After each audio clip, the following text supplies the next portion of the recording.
जय श्री राधे कृष्णा।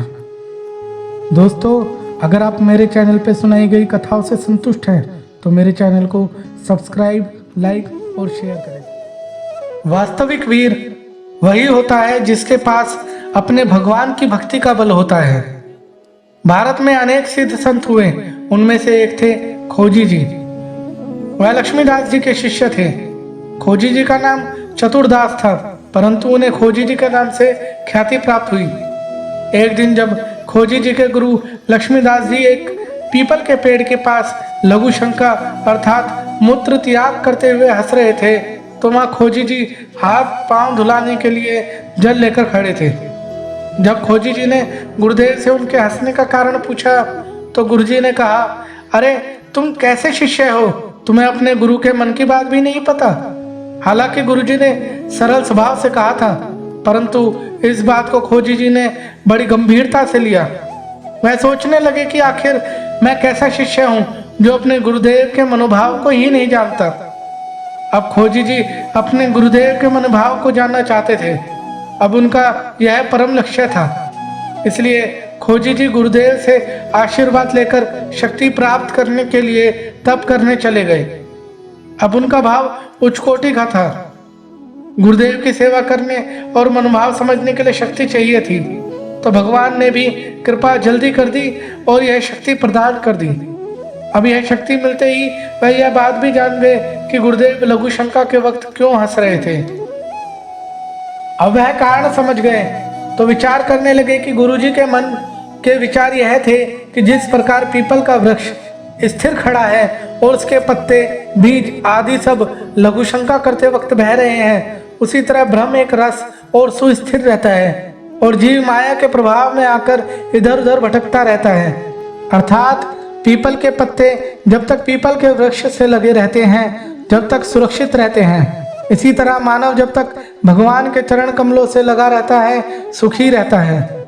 भगवान के चरण कमलों से अलग होते ही माया उसे बहा ले जाती है। अब खोजी जी ने गुरुदेव के हंसने का कारण तो खोज लिया, परंतु सही खोजा या नहीं यह मन में अभी भी संशय बना हुआ था। तो उनका संशय दूर करने के लिए उन्हें सपने में कबीरदास जी ने दर्शन दिए और यह पुष्टि की, जो आपने खोजा है वह सही खोजा है। तब खोजी जी को अपने ऊपर विश्वास हुआ। अब खोजी जी अपने गुरुदेव के पास जाकर बोले, गुरुदेव मैंने आपकी कृपा से आपकी हंसी का कारण खोज लिया। तब खोजी जी ने गुरुदेव जी को सारी बात बताई तो गुरुदेव जी बहुत प्रसन्न हुए और बोले, आखिरकार तुमने मेरी हंसी का कारण खोज ही लिया, बहुत खोजी हो तुम। इस प्रकार उनका नाम खोजी पड़ा। एक बार खोजी जी के गुरु लक्ष्मीदास जी का अंत समय आ गया तो उन्होंने एक आरती में बजाने वाला घंटा एक पेड़ से टांग दिया। सभी शिष्यों से कहा कि मेरे निधन के पश्चात जब यह घंटा बजेगा तो समझ लेना कि मेरे भगवत धाम को प्राप्ति हो गई। अब लक्ष्मीदास जी का शरीर छूटा तो घंटा नहीं बजा। यह देखकर सभी शिष्य आश्चर्यचकित कि इतने बड़े सिद्ध संत भगवान रामानंद जी के शिष्य थे।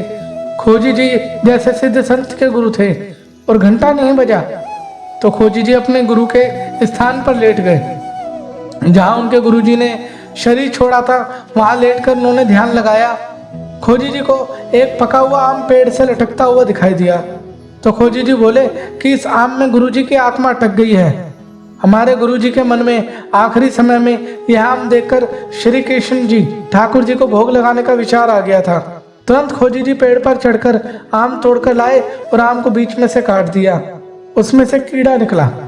कीड़ा थोड़ा सा चला और मर गया। उस कीड़े के मरते ही तुरंत घंटा बज गया और खोजी जी बोले, हमारे गुरुजी भगवत धाम चले गए। अब आप में से कई लोग सोचेंगे कि इतने बड़े सिद्ध संत कीड़ा बन गए, परंतु ऐसा नहीं है। यह उनकी स्वेच्छा से की गई लीला है, जो अपने शिष्यों को यह समझाना चाहते थे कि मन इतना चंचल है कि पूरे जीवन की साधना को भी मिट्टी में मिला सकता है अगर उसे वश में ना किया जाए। तो आखिरी समय में अपने चित्त को भगवान नाम में लगाए रखने और मोह माया का त्याग कर देने से ही सभी को भगवत धाम की प्राप्ति अवश्य होगी।